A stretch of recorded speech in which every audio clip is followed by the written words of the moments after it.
Guys welcome back to my channel. तो आज अपनी इस वीडियो के थ्रू हम करने वाले हैं fundamental duties and directive principles of state policy. दोनों चीजों को कवर करेंगे। Basically not so important from exam point of view, but कुछ चीजें हैं जो यहाँ से पूछ ली जाती हैं। तो जो चीजें मैं आपको बताने वाली हूँ वो आपको याद रखनी होंगी एग्जाम के लिए, क्योंकि वहां से कभी कभी क्वेश्चन आ जाता है। तो चलिए स्टार्ट करते हैं। फंडामेंटल ड्यूटीज बेसिकली नाम ही बताता है आपके नैतिक कर्तव्य क्या हैं, नेशन के प्रति, हमारी कंट्री के प्रति आपकी क्या क्या जिम्मेदारियां हैं, आपके क्या क्या मतलब ड्यूटीज हैं, आपको क्या क्या चीजें करनी चाहिए बेसिकली इंडिया के लिए यूनिटी बनाने के लिए, कि हम यूनिटी मेंटेन करके रख सकें। उसके बाद जो फंडामेंटल ड्यूटीज हैं they are contained in part 4A of the constitution under article 51A। जैसे फंडामेंटल राइट्स पार्ट 3 के अंदर कवर्ड थे, ये पार्ट 4A के अंडर कवर्ड है और ये आर्टिकल 51A के अंदर लिखी गई हैं। ये जो चीजें येलो में मार्क्ड है ना, बेसिकली ये आपको याद रखने वाली चीजें हैं। अच्छा, फंडामेंटल ड्यूटीज इनिशियली हमारा बिगिनिंग से कॉन्स्टिट्यूशन में नहीं थी। ये 42nd अमेंडमेंट के थ्रू इन द ईयर 1976 ये हमारी ऐड करी गई थी कॉन्स्टिट्यूशन में ऑन द रिकमेंडेशंस ऑफ स्वर्ण सिंह कमेटी। एक कमेटी बनाई गई थी स्वर्ण सिंह कमेटी जिसका नाम था, उसके सुझावों पर ये हमारी फंडामेंटल ड्यूटीज ऐड करी गई थी। उसके बाद जब ये ऐड करी गई थी बाय 42nd अमेंडमेंट, उस टाइम पे ये 10 थी। 10 हमारे पास फंडामेंटल ड्यूटीज हुआ करती थी, बट आज एट प्रेजेंट हमारे पास 11 फंडामेंटल ड्यूटीज हैं। जो 11th फंडामेंटल ड्यूटी थी वो ऐड करी गई थी by the 86th amendment of the constitution in the year 2002। वो अमेंडमेंट देखेंगे अभी क्या होती है। उसके बाद जो हमारी फंडामेंटल ड्यूटीज हैं ये इन्फ्लुएंस्ड है रशियन कॉन्स्टिट्यूशन से, वहां से बेसिकली हमने इसका आइडिया उठाया है फंडामेंटल ड्यूटीज का। या फिर आपको रशियन कॉन्स्टिट्यूशन मिल सकता है या फिर आपको USSR भी मिल सकता है, USSR कॉन्स्टिट्यूशन। अच्छा, these fundamental duties are not justiciable in court. जो फंडामेंटल ड्यूटीज हैं, आप अगर कोई इन ड्यूटीज को नहीं फॉलो करता है तो आप उसके खिलाफ जाके कोर्ट में केस नहीं कर सकते। जबकि फंडामेंटल राइट्स जो थे वो जस्टिशिएबल एनफोर्सिएबल होते हैं कोर्ट में। अगर कोई नहीं फॉलो करता है तो आप उसके खिलाफ जाके केस कर सकते हैं, बट इनके अगर कोई फंडामेंटल ड्यूटीज फॉलो नहीं कर रहा तो आप केस नहीं कर सकते। तो ये कुछ जरूरी बातें थी जो सबसे ज्यादा जरूरी थी फंडामेंटल ड्यूटीज में याद रखने के लिए।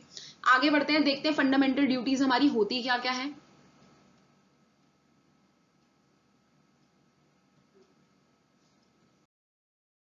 ओके, ये पूरी की पूरी 11 फंडामेंटल ड्यूटीज हैं। बेसिकली देखो, हमारी जो फंडामेंटल ड्यूटीज हैं वो रिलेट करती हैं अपने नेशनल फ्लैग को आप नेशनल एंथम को रिस्पेक्ट दोगे, अपने जो हमारे फ्रीडम फाइटर्स थे, नेशनल स्ट्रगल्स जिन्होंने स्ट्रगल्स करी, उनके लिए आप हमेशा अपने मन में एक देशभक्ति की अच्छी भावना रखोगे। आप भाईचारा, फ्रेटर्निटी बेसिकली प्रमोट करोगे, यूनिटी मेंटेन करोगे, ब्रदरहुड आप मेंटेन करोगे, ठीक है। हमारे कल्चर की, हमारे रिच हेरिटेज की आप वैल्यू करोगे। अपने फॉरेस्ट वाइल्ड लाइफ के लिए बेसिकली आपके लिए मन में वो होना चाहिए, बेसिकली प्रोटेक्ट करोगे आप उनको। उसके बाद अपनी पब्लिक प्रॉपर्टीज को आप हार्म नहीं करोगे, ठीक है, वायलेंस नहीं क्रिएट करोगे।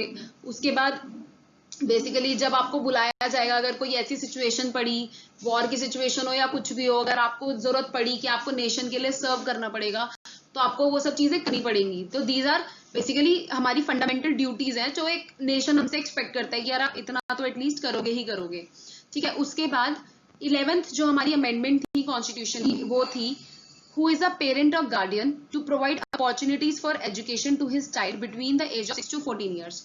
अगर आपका बच्चा 6 से 14 साल के बीच की उम्र का है तो उसके पेरेंट या फिर उसके गार्डियन की रिस्पॉन्सिबिलिटी है कि वो उसको एजुकेशन प्रोवाइड करे। This was the 11th fundamental duty जो हमारी 86th अमेंडमेंट के थ्रू ऐड करी गई थी कॉन्स्टिट्यूशन में। बहुत ज्यादा पूछा नहीं जाता, आप एक बार सारी रीड कर लीजिएगा। आगे बढ़ते हैं।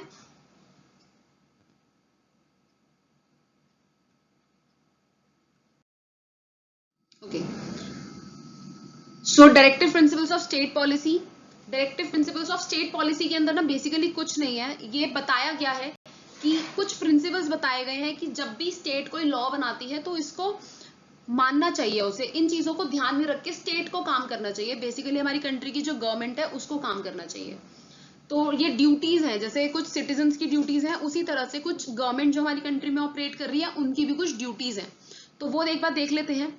ये पार्ट 4 के अंदर है कॉन्स्टिट्यूशन के, जो कि आर्टिकल 36 to 51 कवर करता है। आयरिश कॉन्स्टिट्यूशन से बेसिकली आयरलैंड के कॉन्स्टिट्यूशन से इनको उठाया गया है। अच्छा, इसमें और ज्यादा कुछ है नहीं याद रखने के लिए, तो पॉइंट यही थे mainly, Irish constitution and part 4 of constitution under article 36 to 51। 36 वही है जैसे हमने फंडामेंटल राइट्स में पढ़ाते हैं, आर्टिकल 12 एंड 13। आर्टिकल 12 था definition of state, directive principles of state policy का भी आर्टिकल 36 है definition of state, almost same he definition है, कोई आपसे पूछेगा नहीं। आर्टिकल 37 कहता है कि डीपीएसपी जो है इनको शॉर्ट में डीपीएसपी बोला जाता है, directive principles of state policy. ये जस्टिशिएबल नहीं है कोर्ट में, अगर स्टेट इनको फॉलो नहीं करती है तो आप उनके खिलाफ जाके कंप्लेंट नहीं कर सकते किसी भी कोर्ट में। तो एक बार देख लेते हैं क्या होते हैं ये। स्टार्ट करते हैं आर्टिकल 38 से, जो बेसिकली डायरेक्टिव प्रिंसिपल्स हैं हमारी स्टेट पॉलिसी के। आर्टिकल 38 कहता है कि स्टेट काम करेगी for the welfare of people and minimise the inequalities of income income status facilities, ये सब चीजें। आर्टिकल 39 सिक्योर करेगी सिटीजन्स को, उनको मीन्स ऑफ लाइवलीहुड प्रोवाइड करेगी, उनकी वेल्थ के लिए उनके मीन्स ऑफ प्रोडक्शन प्रोवाइड करेगी, कम्युनिटी रिसोर्सेज के जो हमारे रिसोर्सेज अवेलेबल हैं उनका इक्विटेबल डिस्ट्रीब्यूशन। बहुत ज्यादा इंपॉर्टेंट आर्टिकल्स नहीं है, आप पढ़ भी सकते हो, ऐसे कोई दिक्कत नहीं है। Article 39A equal justice and free legal aid to poor, सबको इक्वल जस्टिस प्रोवाइड करना और गरीबों के लिए मदद करना। Article 40 empowerment of gram panchayat, ये थोड़ा इंपॉर्टेंट है आर्टिकल 40 कि ग्राम पंचायत को बेसिकली पावर्स देना उसके लिए ताकि वो फ्रीली काम कर सके अपना। Article 41 in case of unemployment, old age, sickness, disabilities, तो अगर ये सब चीजें हैं, आपका अनएम्प्लॉयड हो, आप ओल्ड एज के हो, सिक हो, डिसेबल हो, तो उसके लिए सिक्योर करना सिटीजन्स को for right to work, right to education and right to public assistance. Basically इसमें अगर मैं शॉर्ट में बोलूं तो help to the helpless people, जो लोग हेल्पलेस हैं, जो खुद से कमा नहीं पा रहे हैं या कमा नहीं सकते हैं, उनको बेसिकली उनकी हेल्प करना। आर्टिकल 42 बेसिकली जब काम के वक्त ह्यूमन कंडीशंस को इम्प्रूव करना। और मेटर्निटी रिलीफ, ये थोड़ा इंपॉर्टेंट है। मेटर्निटी रिलीफ जैसे हमारे यहाँ पे पहले 3 महीने की मेटर्निटी होता था, जैसे हम मेटर्निटी लीव लेते थे ऑफिस में, जैसे विमेन के लिए होता था तो हम 3 महीने की लीव लेते थे, बट अकॉर्डिंग टू आर्टिकल 42 इसको बढ़ा के अब 6 मंथ्स कर दिया गया है। तो आर्टिकल 42 थोड़ा सा इंपॉर्टेंट है बाकी के कंपैरिजन में। आगे बढ़ते हैं।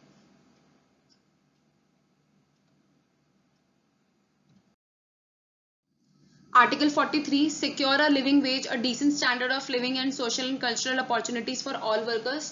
बेसिकली इसमें वही बोल रहा है कि decent standard of living provide करना, social and cultural opportunities provide करना, कॉटेज इंडस्ट्रीज को प्रमोट करना, और रूरल एरियाज में मतलब इन सब जगहों पे अपने इंडस्ट्रीज सेटअप करना, कॉटेज इंडस्ट्रीज को प्रमोट करना। जैसे हमारे छोटे छोटे यहाँ पे वर्कर्स होते हैं, जैसे घर की औरतें होती हैं, वो छोटे छोटा हैंडीक्राफ्ट का सामान बना के बेचती हैं, तो दीज आर कॉटेज इंडस्ट्रीज, तो इन सबको प्रमोट करना।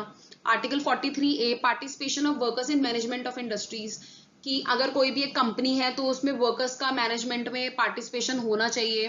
43B improving conditions for cooperative societies and NGOs के लिए बना है। 44 uniform civil code throughout the country, मतलब हर इंसान के लिए एक जैसी सब चीज होगी, एक जैसा लॉ होगा, कोई भी जस्टिस प्रोवाइड कर रहे हो तो वो सबके लिए एक जैसी होगी, यूनिफॉर्म होनी चाहिए हर चीज for every citizen of the country. Article 45 थोड़ा इंपॉर्टेंट है, early childhood care and education for children until they complete the age of 6 years।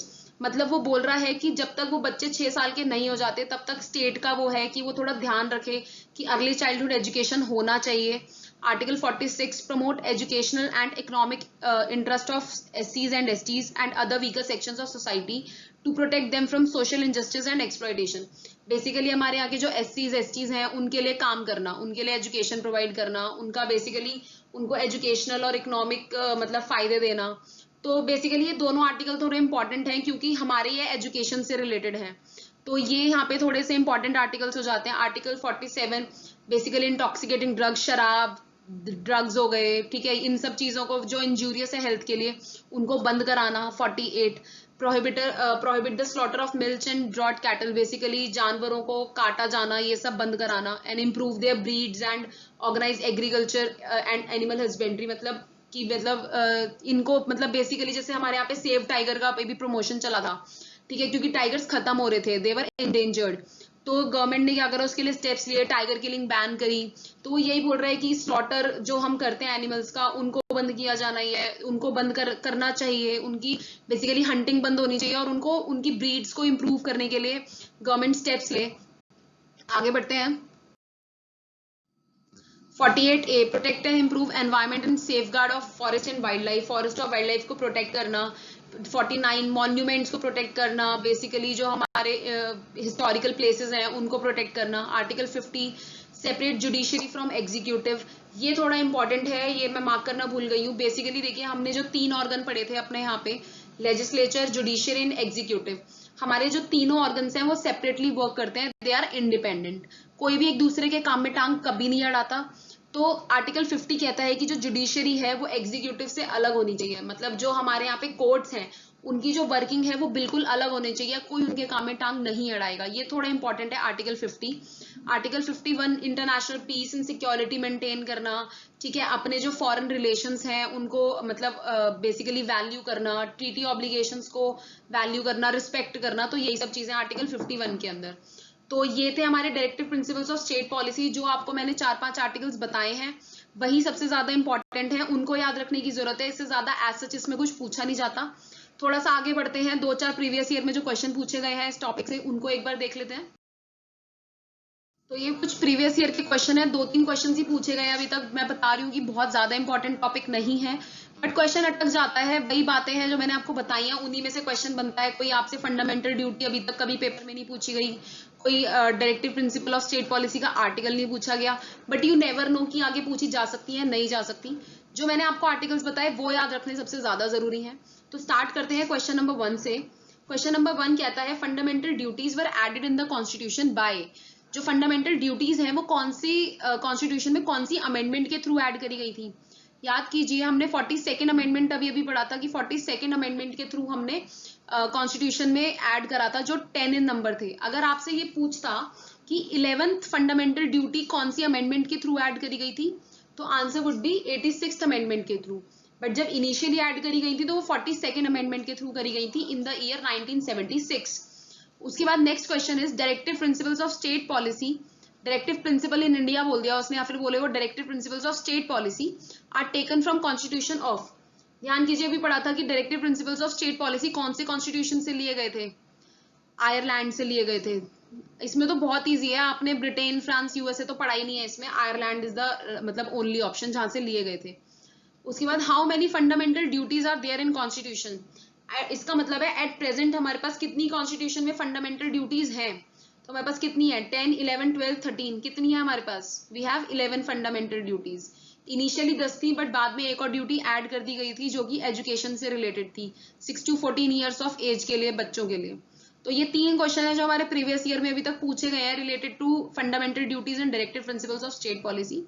तो आज के लिए इतना ही था, आप इस टॉपिक को एक बार गो थ्रू कर लीजिएगा, बहुत ज्यादा डीप में जाने की इसमें जरूरत नहीं है, जितना मैंने पढ़ाया है वही सफिशिएंट है। नेक्स्ट वीडियो थोड़ी सी लंबी होने वाली है, it is based on parliament, जो बहुत बहुत ज्यादा इंपॉर्टेंट है हमारे पेपर के पॉइंट ऑफ व्यू से। तो इन वीडियोस के साथ कंटिन्यू कीजिएगा, आपकी सारी प्रिपरेशन होती जाएगी साथ साथ, थोड़ा सा मतलब साथ में बने रहिएगा मेरे। तो आज के लिए इतना ही था, यहीं पे खत्म करते हैं अपनी इस वीडियो को। तो अगर आपको ये वीडियो पसंद आया हो तो इस वीडियो को लाइक जरूर करिए, शेयर कीजिए इसे अपने फ्रेंड्स और रिलेटिव्स के साथ, और जो भी आपकी नॉलेज में जो भी पर्सन है जो प्रिपरेशन कर रहा है किसी भी टीचिंग या कंपटीशन एग्जाम की, अग्रवाल अकेडमी को सब्सक्राइब कर लीजिए अगर अभी तक नहीं किया है, और बेल आइकन को प्रेस कर लीजिएगा सब्सक्राइब करने के बाद, ताकि आपका कोई भी फ्यूचर अपडेट मिस ना हो। तो आज के लिए इतना ही था, अगर आपके कोई फीडबैक या कॉमेंट हो तो उसको कॉमेंट सेक्शन में कॉमेंट करके मुझे जरूर बताइएगा। एंड सो आज के लिए इतना ही था, तो do well, work hard, all the very best and bye bye.